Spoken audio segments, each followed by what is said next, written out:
Alright everybody, welcome back to another Friday Night Magic stream from Lost Legion Games and Comics in South Charleston, West Virginia. A bit of a change from our normal format tonight, as it is the release of Theros, the new fall set, so that means we're drafting. So we're right into the picks here. We've got Michael Taylor. He won the last Super Pod, as we like to call it, the draft stream that we do for every release party. So it made him sit under the hand cam, and we're going to watch his picks here. So you have to forgive me. I'm probably not going to be 100% up to date on all the cards, but we will try to do the best we can to commentate them as we see. His rare is Nymix this time. He set aside a Read the Bones and the exile a creature 4 or greater.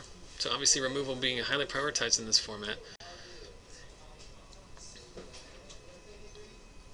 Vanquish the Foul. Also the Gold Griffin he's considering. I like white in this format, though. The best white deck, I think, is the aggro Boros one. Read the Bones is the most, it's probably the safest pick, and it's going to make the cut in any black deck he plays. Did he take the... And it's down between the removal spell and Read the Bones.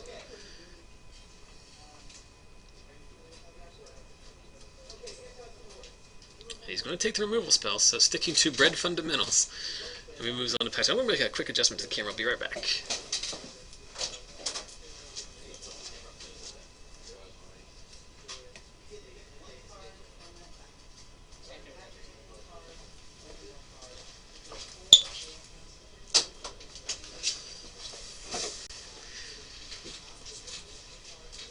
Alright, so there's a Lightning Strike in pack 2. Obviously a very strong removal spell. See the equipment, the Death Touch Eidolon. You see the Minotaur Lord, if he wants to go into that early. There is a Dissolve. Hexproof Bulk Rare. Then Boulderfall, basically unplayable. Another Divine Verdict, so he can load up on 2 early white removal spells, and of course a Traveler's Amulet, which is a pretty safe pick in any deck.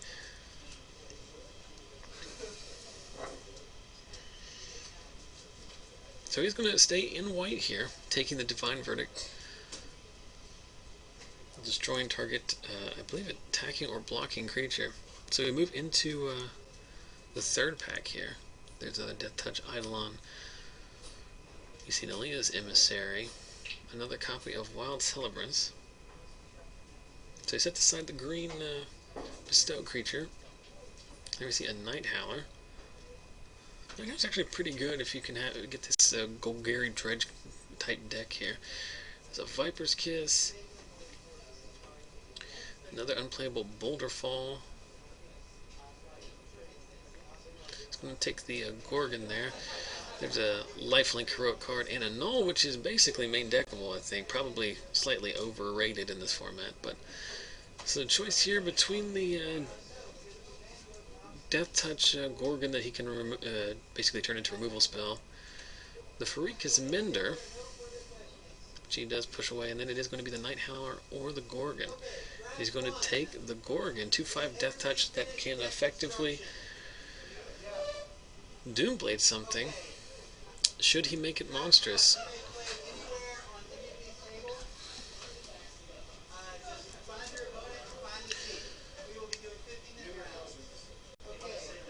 So pack 4 here, we got the vanilla 3/3 Courser, Yoke Docs, a lot of awful vanillas card. Titan Strength, a very crucial card in the heroic deck, but not sure if Michael's going to go down that road or not. I would think about that one a little bit more than Michael did. Picks the Pump Spell. The rare is Psychic Intrusion, which is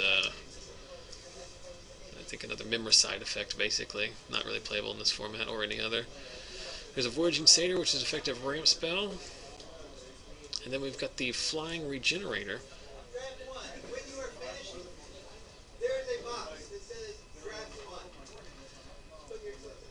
So he does take the Flying Regenerator, the black-white card, which we saw him nearly take earlier.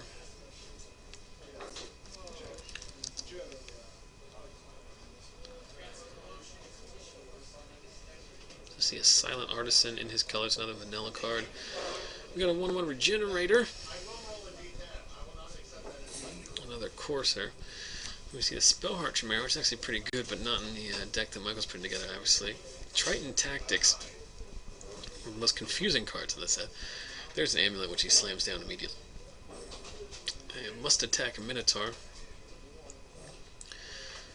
So he's likely going to take that Amulet. He does cycle the vanilla white creature back to the front here. He's going to consider that. A little bit too early to worry about playables, I think, at this point, but...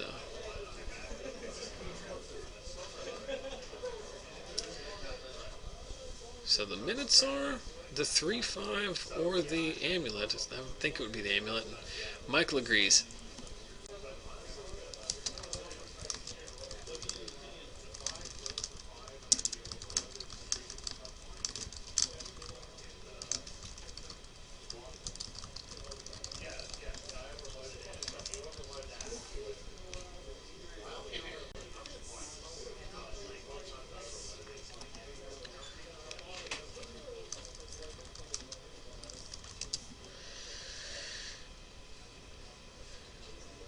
The rare in this pack is Swan Song, which is somewhat irrelevant in the deck that Michael's put together. So we got Chosen by Heliod.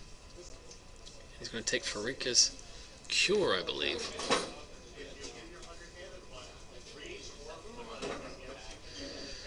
So we're moving to a solid black-white deck here. Some early removal. The creatures are even removal. A big threat in the gold flying regenerating Griffin. There's an Ordeal in the lead, which would be great for someone down the road. March of the Returned. That's definitely playable. Double Raised Dead effect.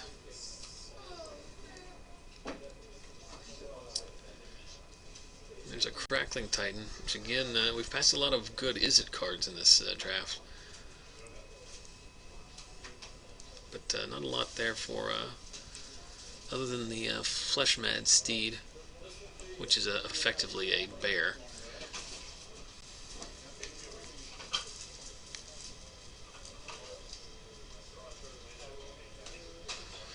Another Psychic Intrusion, another copy of the Double Raised Dead, Double-Headed Cerberus. There's an Annul. Haven't seen anything yet other than the second copy of the Raised Dead, which we don't want to be playing there. So he's going to have to take something off color here. I do like the Scorpion as a 1-drop in case he does go Golgari. There is a very solid Golgari deck here with the Nemesis of Mortals. We've passed a lot of blue and red cards, so I probably wouldn't take that. He does cycle the Scorpion to the front. I think that's probably the best card for him to take here, the safest card, I should say.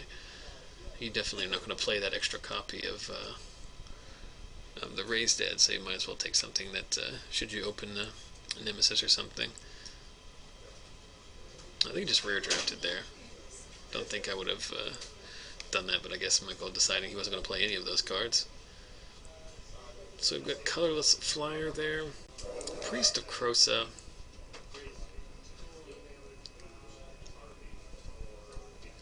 See another Gary card there. Very expensive. And again, nothing too tremendously playable.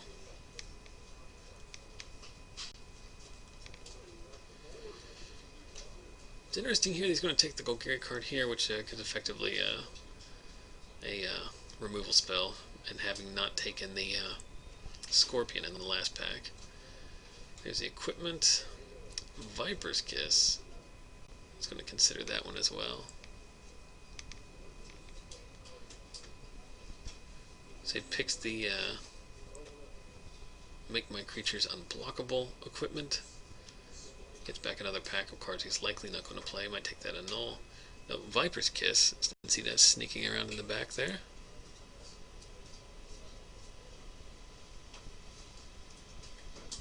Taking the Ox. Imagine just as something you wouldn't have to attack into later. Take the vanilla 1-drop.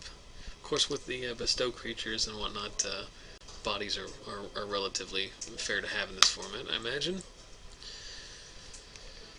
And that's it. So Mike clearly in the into white here. So we're going to see him separate out the playables. Amulet goes in. What does the Cure do? Farika's Cure for 2 red, 2 damage to target creature, and you gain 2 life. So between that and the 2 white spells he first and second picked, he's got a fair amount of removal in his deck. Just looking to fill up the rest of his deck with a fair amount of playables and a functional high end here. Let's see if he can get lucky and open a bomb here in the second pack.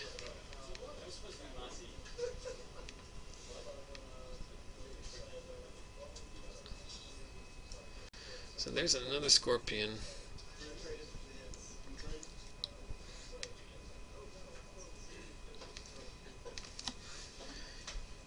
The Bestow creature, Destructive Revelry, Freakus Minder, Dauntless Onslaught, a good combat trick.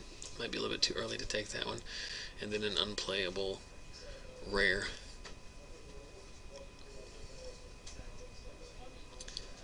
So moving back the protection spell, leaving the Intimidate Bestow guy here at Cavern Lampid. Return Centaur is the mill card, which is not really the deck he's building right now. It's the Lifelink Bestow guy, so he's going to stay in black there and pick the Intimidate Bestow creature.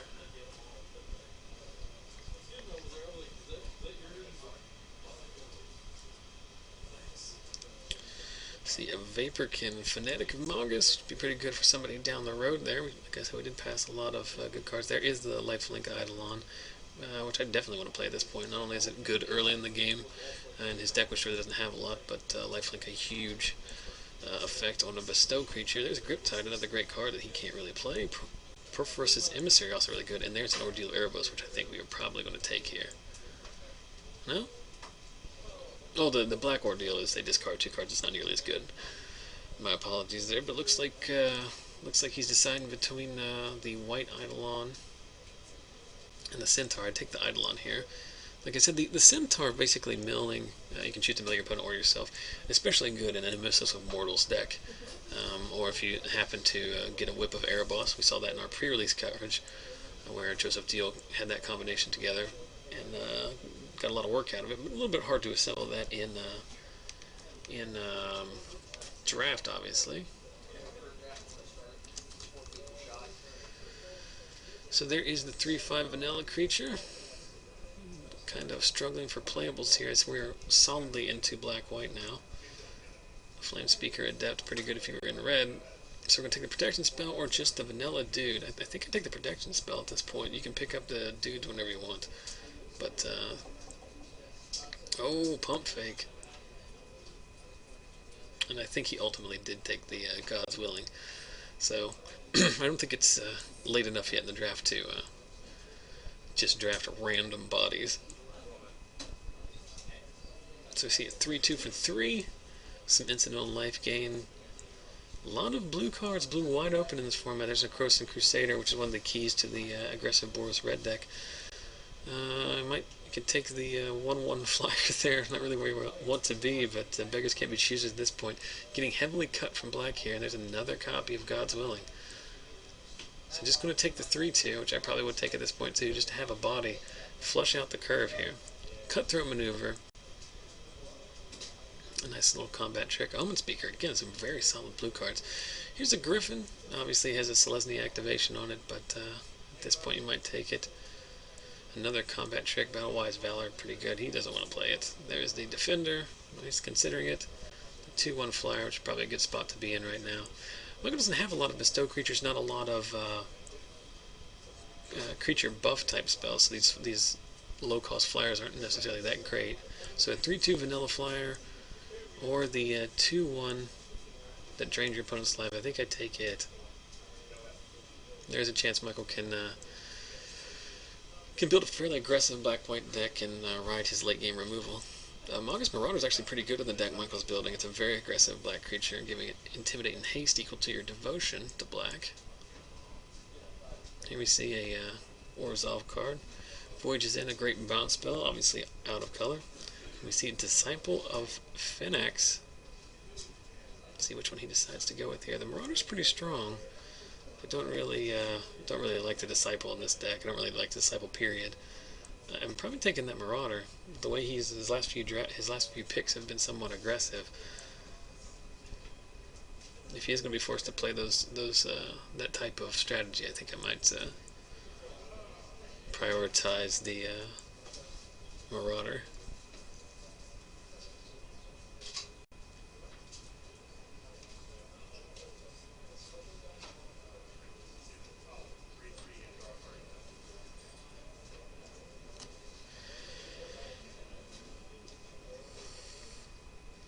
We see another lifelink Eidolon and an Ordeal of Heliod, actually super relevant.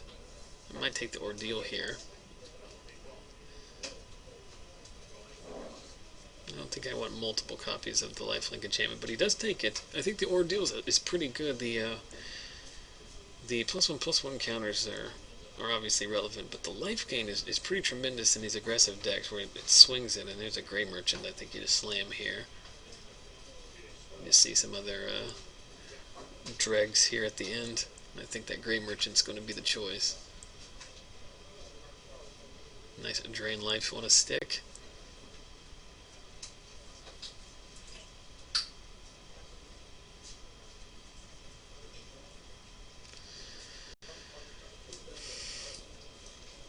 So another Raised Dead effect. Basically no real choices to be had here. Uh-oh. And he does take the 2/4 Centaur and blast my camera, which is bound to happen. It is a somewhat difficult situation here. There's a lot of these Golgari 6-cost 3/3s showing up. At this point, I think you just draft whatever card you don't want to play. I think I take that Spark Jolt away from somebody, because I'm not going to play that in my deck. I think I take the Spark Jolt and protect my 2/1 flyer and the 1/1 lifelinkers should I cast them. But he goes a different route.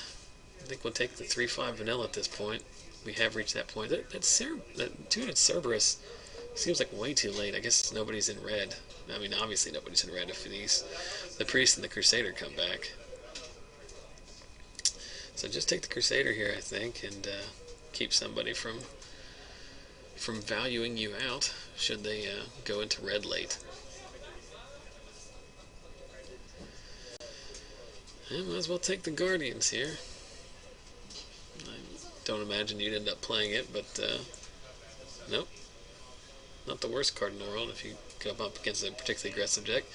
Last pick, Messenger Speed, will pick up the land. It's the 15th card, or the 30th card in Michael's deck. He's very proud of the Duza Mountain.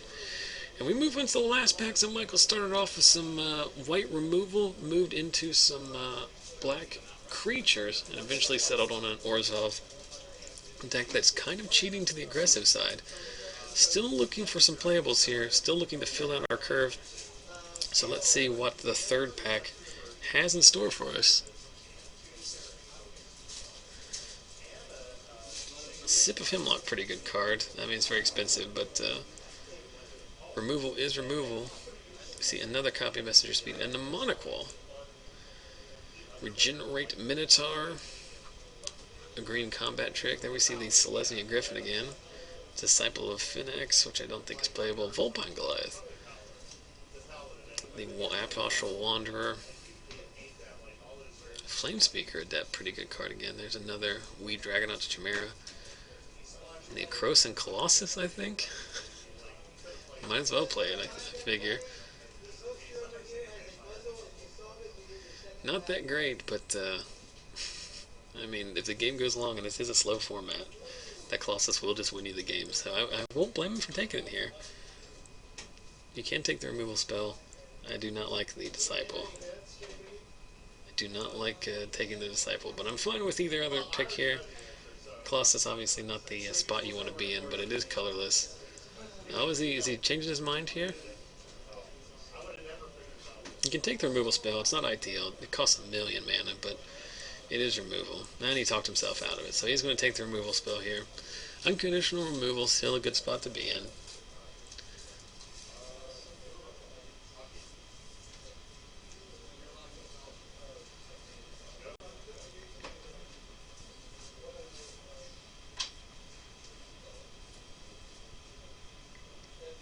You see some of our other regulars in tonight's Super Pod. We got Garrett Meadows, Scotty Wright, Hunter Sumter, Yen Sang, Alec Myers, Dave Snow, and I'm trying to remember who the last person is on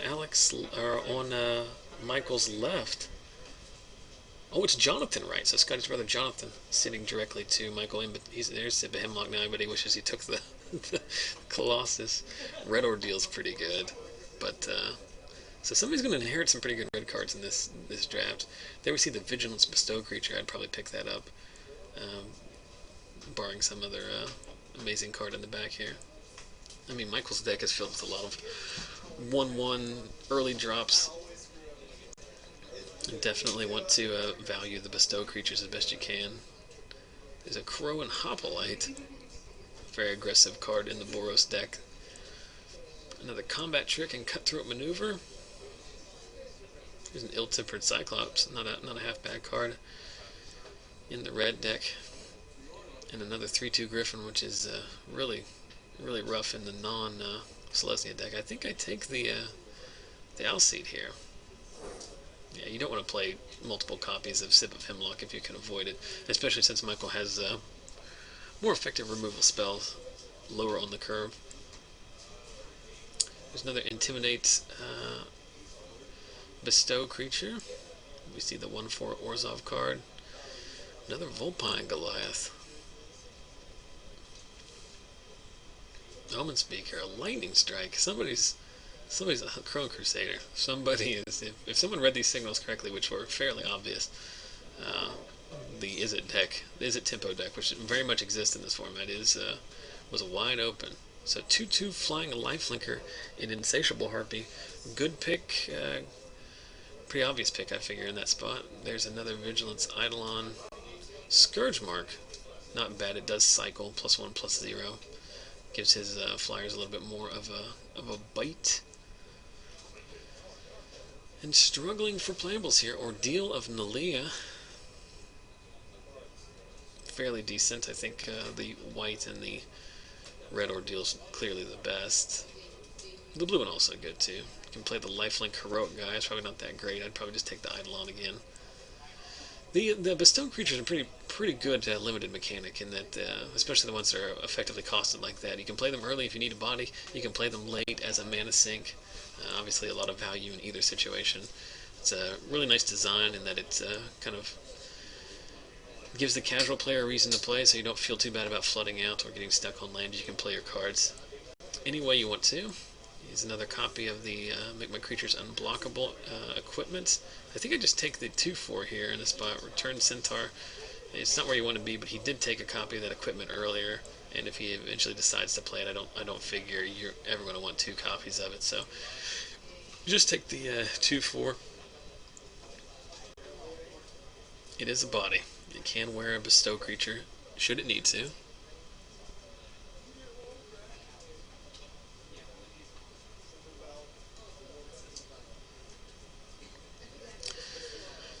Yoke of Ox, there is the Black Ordeal. I mean, it's definitely playable in the deck he has, not for the sacrifice cost, but just to put the +1/+1 counters on his small aggressive creatures. I think it would go back. I think he's not valuing that very highly because the sacrifice ability is not that good. But I think I would play it, and I think he's reconsidering here, as you don't want to play Yoked Ox. Oh no, he does want to play Yoked Ox. I think that one might have gone away from him there. Yoked Ox is actually not a horrible card, but it's mostly a sideboard card against a very aggressive deck, and even then it's not a card you're excited about picking. He does take a white Ordeal here, which is also in a great spot. I think the +10 life gain on that, pretty tremendous. And that is in fact what he chooses, the Chosen by Heliod.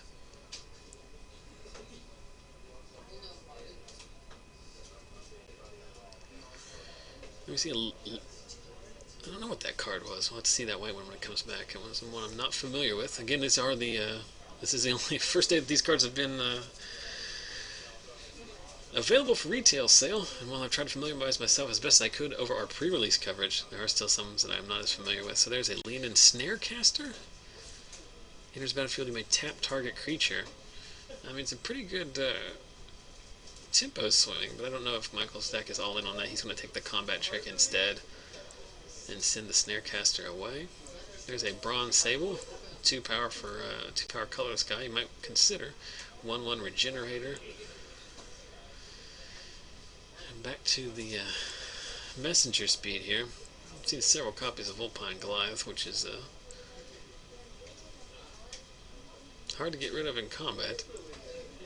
I might just take the 2/2 colorless guy. He's going to take the regenerator.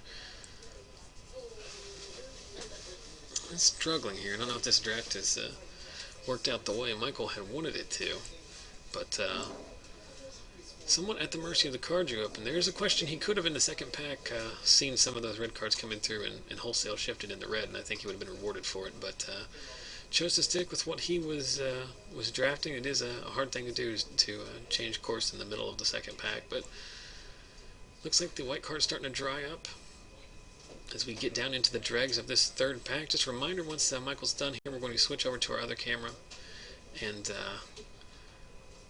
watch Michael build his deck on our feature match camera so you can see exactly what makes the cut. And then once everyone is finished with deck building, we'll launch into the first of 3 rounds. We're going to watch all 3 rounds from this draft pod, and then we're going to